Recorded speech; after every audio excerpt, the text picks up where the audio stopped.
Selamat pagi sahabat GPIB yang terkasih dalam Tuhan Yesus. Kita berjumpa dalam program Morning Call GPIB bersama saya Pendeta Desti Manopo Wawondatu yang saat ini melayani di GPIB Jemaat Immanuel Pekanbaru sebagai pendeta jemaat. Sahabat GPIB, kita akan membaca Alkitab dan merenungkannya, namun sebelumnya mari kita satukan hati, kita berdoa. Tuhan Yesus, terima kasih kalau pada saat ini Tuhan Yesus memberikan kami kesempatan untuk membaca Alkitab dan merenungkan akan kebenaran firman Tuhan. Terangi hati dan pikiran kami dengan Roh Kudus-Mu. Hanya di dalam nama Yesus kami berdoa dan bersyukur. Amin. Sahabat GPIB, bacaan pagi ini diambil dari Kitab Ratapan pasal 3 ayat 31 sampai dengan 48. Karena tidak untuk selama-lamanya Tuhan mengucilkan, karena walau ia mendatangkan susah, ia juga menyayangi menurut kebesaran kasih setianya. Karena tidak dengan rela hati ia menindas dan merisaukan anak-anak manusia. Kalau dipijak-pijak dengan kaki tawanan-tawanan di dunia, kalau hak orang dibelokkan di hadapan yang maha tinggi, atau orang diperlakukan tidak adil dalam perkaranya, masakan Tuhan tidak melihatnya? Siapa berfirman maka semuanya jadi. Bukankah Tuhan yang memerintahkannya? Bukankah dari mulut yang maha tinggi keluar apa yang buruk dan apa yang baik? Mengapa orang hidup mengeluh? Biarlah setiap orang mengeluh tentang dosanya. Marilah kita menyelidiki dan memeriksa hidup kita dan berpaling kepada Tuhan. Marilah kita mengangkat hati dan tangan kita kepada Allah di sorga. Kami telah mendurhaka dan memberontak, Engkau tidak mengampuni.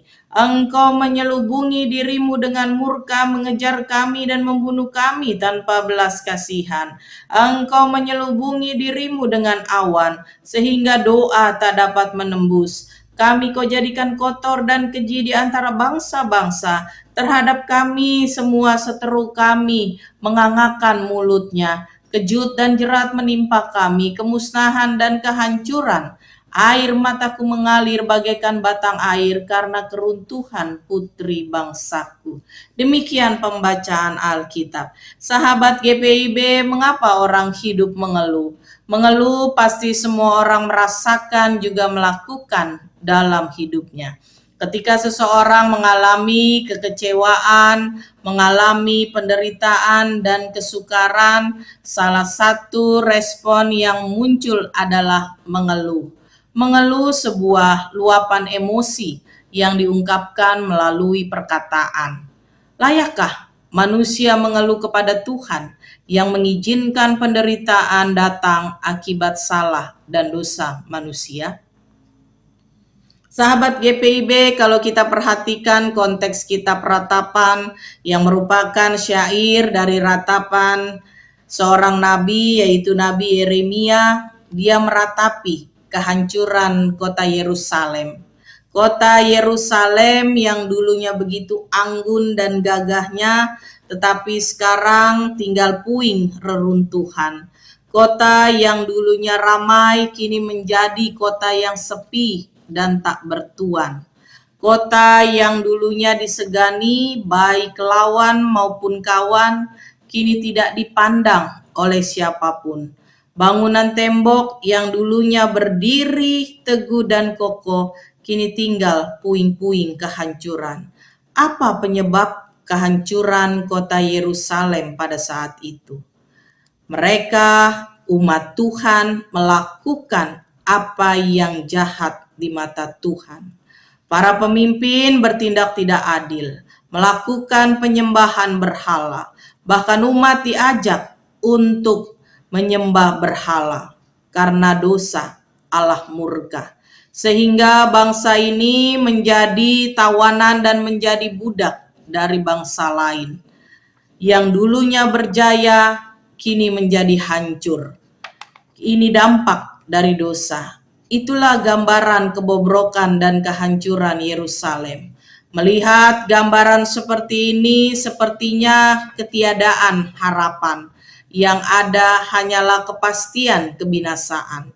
Bangsa Israel harus mengalami pembuangan dan harus merasakan penderitaan. Tetapi dalam ratapan tentang penderitaan ini tergambar juga bahwa bangsa Israel diajarkan untuk tidak larut dalam penderitaan. Bangsa Israel haruslah selalu menaruh pengharapan kepada Tuhan di tengah-tengah penderitaan yang mereka alami.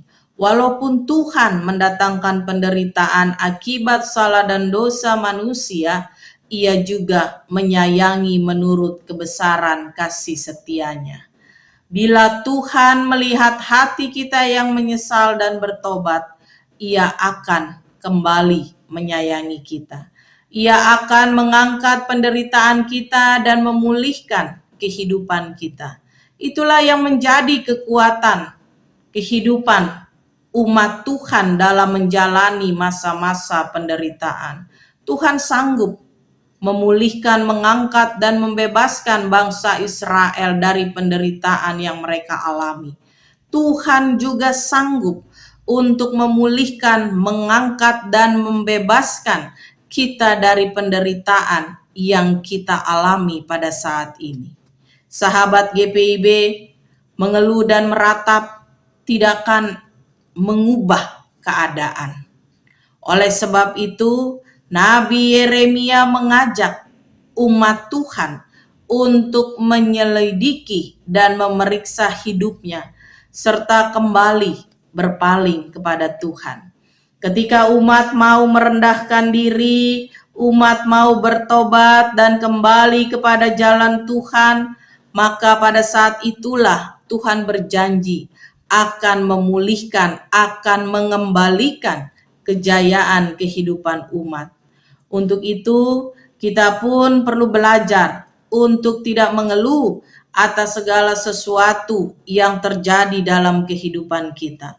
Kalaupun kita mengeluh, maka lebih baik kita mengeluh atas semua dosa dan pelanggaran yang telah kita perbuat, yang sangat menyakiti hati sesama, bahkan terlebih-lebih sangat mendukakan hati Tuhan.